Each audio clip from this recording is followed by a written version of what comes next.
So last Friday, around 6:30 p.m. Pacific, Elon live streamed on X, of course, himself being driven by a Tesla in the new version 12 alpha of full self-driving. So according to Elon, this was all done using neural nets. No code, no labeling, no telling the car to stop at stop signs, for instance. Just video data and neural net inference and only 3,000 lines of hard code to glue it all together versus 300,000 plus lines of C++ code with explicit commands like wait for 3 seconds at a stop sign. So Elon said what you are seeing, him being driven around random streets in Palo Alto, were streets never seen by the car before, using hardware 3 and 8 cameras at full 36 frame per second frame rate. Now, this was limited by the cameras, not by the computers. Elon says that the pure AI version runs faster than the versions that is a mixture of normal software and AI. So Elon said that Tesla has FSD version 12 test drivers all around the world right now in countries like the US, New Zealand, Japan, Norway, Thailand. So some of these are even left-hand drive countries. Elon was talking with Ashok, who's the head of Tesla AI, who is saying that soon you should be able to give the car voice commands like pull over here or change lanes to the leftmost lane. Yeah, and then during this drive, they talked about a lot of things. They talked about how labelers can make sure that the net now learns from the good drivers and not the bad drivers, which is something we had asked about last week. And then check this out. They can now send the model to the cars to be run in shadow mode to see if it matches what a human driver actually does. And it's valuable to see if their model is correct or not. So when there is an intervention by a human, it's automatically uploaded to the training computer and then updates the weights to the program. And here's a really interesting point. Tesla found that only 0.5% or 1 in 200 people fully stop at stop signs.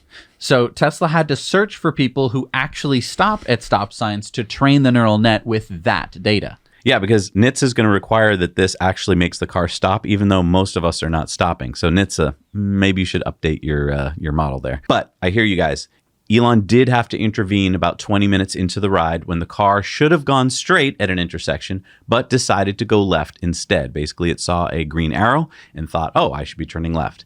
And what Elon said is the solution is to feed it more video of controlled left turns because, again, this is still alpha software. Elon said a bunch of times during the drive how buttery smooth the drive was. Yeah, and Elon talked about how if this was a robotaxi, it could know what you look like because you'd send it a picture of yourself from your app, right? And it would find you using the cameras. So then Elon Googled Mark Zuckerberg's house and they drove there to see if Mark wanted to fight. But when they got there, it didn't seem to be Zuck's address. So they drove back to the Tesla engineering headquarters office. And so again, 45 minutes with only one intervention. And I just want to talk about a few points here. First of all, have they cracked it? Do you think that this is going to be it? Level 5 FSD. Well, if it had an intervention at all within any span of time that you're willing to sit through, I would say that's not the version. It could get smarter from there, but it's matching up with what our tests have been normally, which is that there are interventions within a reasonable length of test, and that points to it not being 99.999999999. It's like 99.99%, which isn't what you want. I thought it was interesting that they kind of answered our question from last week about what would a human do. I guess the new question is, what would a good human do? And my question then leads to the data that they're putting in.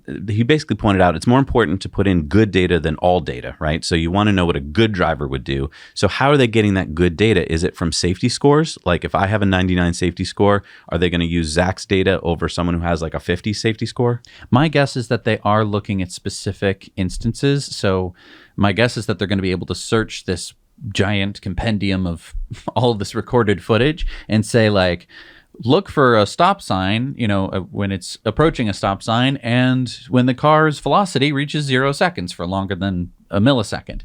And I bet that those are the people that they're going to find. So, and I'm guessing that those people who stop there maybe aren't going to like merge onto an on-ramp the same way. So like, I think that they're going to pick and choose the best aspects of certain human drivers, as opposed to just being like, this is Greg, he's the best driver in the world, because I don't think that that person exists. It just sounds so labor intensive. I don't know how they're going to do it.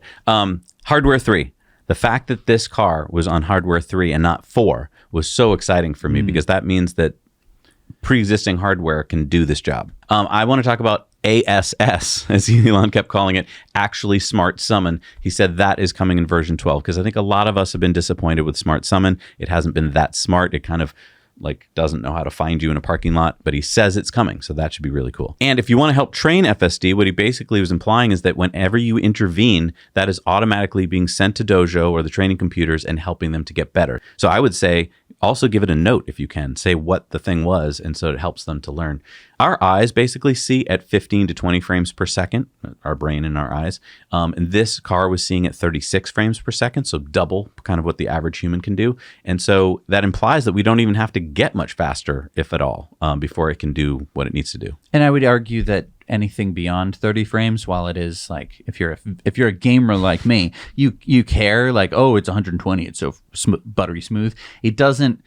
When you're looking at something, you can still play a game at 30 frames per second. You might complain about it, but it's not to do with the gaming aspect. I want to point out the car parked itself a number of times. So he gave it a pin, and instead of it just stopping in the middle of the road, it found a parking space and pulled into it. That's, again, it's using inference. It's going, well, I've seen videos of people, and what they do is they actually try and find a parking space. So without programming.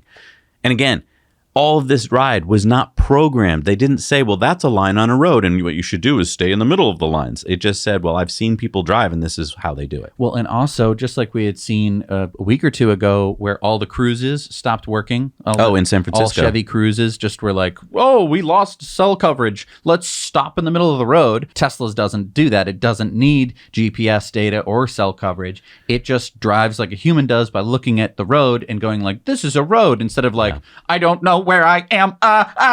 What do I do? That's a really good point, because as Elon said, you could actually say to a human, like, go to that building, and even if you didn't have a map on you, you could find it, right? Eventually, you might take some wrong turns. Same thing with the car. If it gets to a point where it doesn't have GPS, it'll just try its best to find that thing, which is really cool. I love that when they got to a lane where there was fewer cars on the left lane, that the car just moved over into the left lane like a human would do.